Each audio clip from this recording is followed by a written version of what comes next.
Long term investment होना बहुत ज़रूरी है।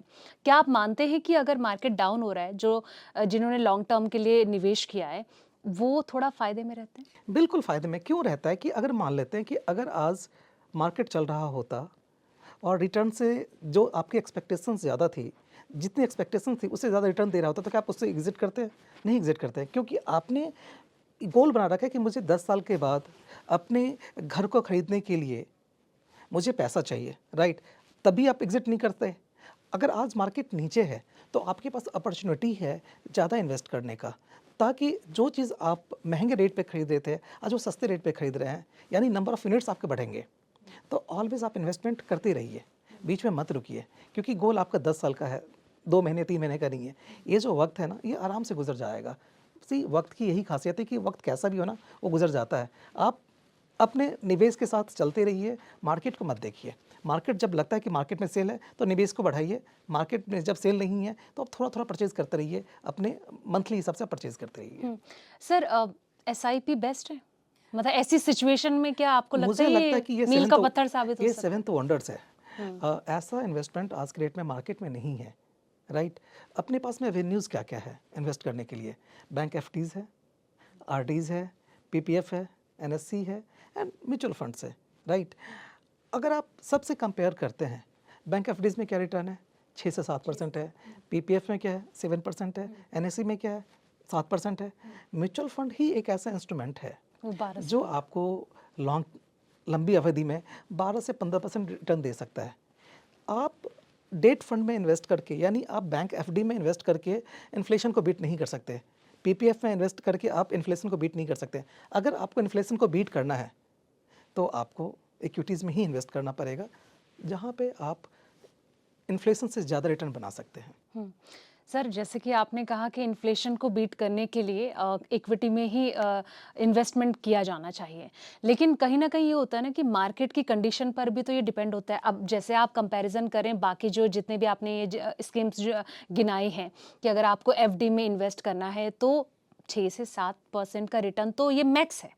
इतना तो पता है, लेकिन अगर वो मान लीजिए कि इक्विटी में इन्वेस्ट कर रहा है, लेकिन मार्केट डाउन है, तो फिर थोड़ा-सा तो झंझट वाली सीन तो रहेगा ना? नहीं, और होनी भी चाहिए। सी घबराना एक अच्छी बात है, लेकिन आपको जो प्रोडक्ट है, जो जिस म्यूचुअल फंड पे आप इन्वेस्ट कर रहे हैं, उसकी फ़िलॉसफ़ी को भी आपको समझना चाहिए। मार्केट के को भी समझना चाहिए, थोड़ी स्टडी भी करना चाहिए आपको कि जिस प्रोडक्ट में आप पैसा इन्वेस्ट कर रहे हैं, वो पैसा कहाँ इन्वेस्ट हो रहा है। अगर आपको ये समझ में आ गया ना, तो फिर आप कभी घबराएँगे नहीं। घबराते वो हैं जो सिर्फ़ इन्वेस्ट करके सिर्फ मार्केट को देखते रहते हैं। आपको मार्केट से मतलब नहीं रखना है।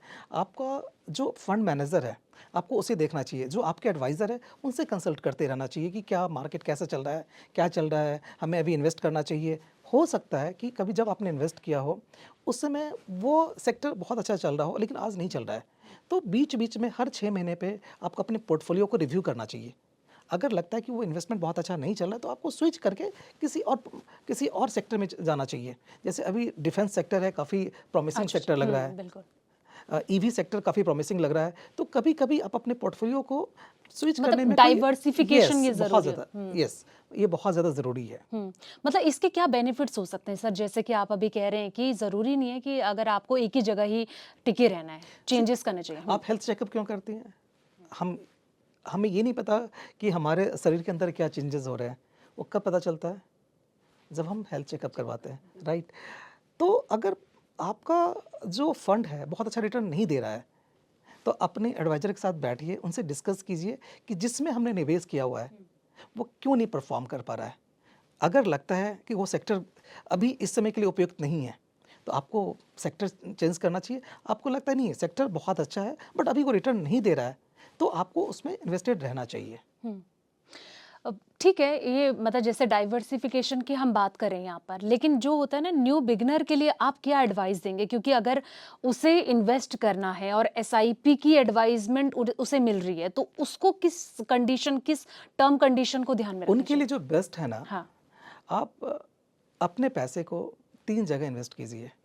सबसे पहला, अगर आपको 10,000 रुपए इन्वेस्ट करना है, तो 10,000 में से जो 6,000 रुपए है ना, आप निफ्टी 50 में इन्वेस्ट कर दीजिए। जहाँ आपको ब्रेन लगाने की ज़रूरत नहीं है।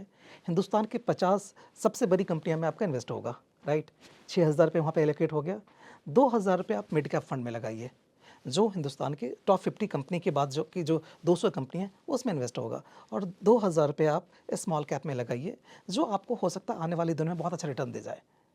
तो ऐसे में क्या होगा, आपकी जो पैसा आपने जोखिम को, जो आपका इन्वेस्टमेंट जोखिम है उसको भी आपने डिवाइड कर दिया। यानी जो निफ्टी 50 है वहाँ से आपको तकरीबन 10 से 12% का रिटर्न आ जाएगा लंबे अवधि में। जो मिड कैप फंड है वहाँ से आपको 12 से 15% के बीच का रिटर्न आएगा, और जो स्मॉल कैप है हो सकता है 15 से 20 से 22% का आ जाए। तो एवरेज अगर आप देखें तो तकरीबन 13 से 14% का रिटर्न आपको ज़रूर मिलेगा। तो अगर आपने वैसे एलोकेट किया है पैसा तो आपको घबराने की ज़रूरत बिल्कुल भी नहीं है।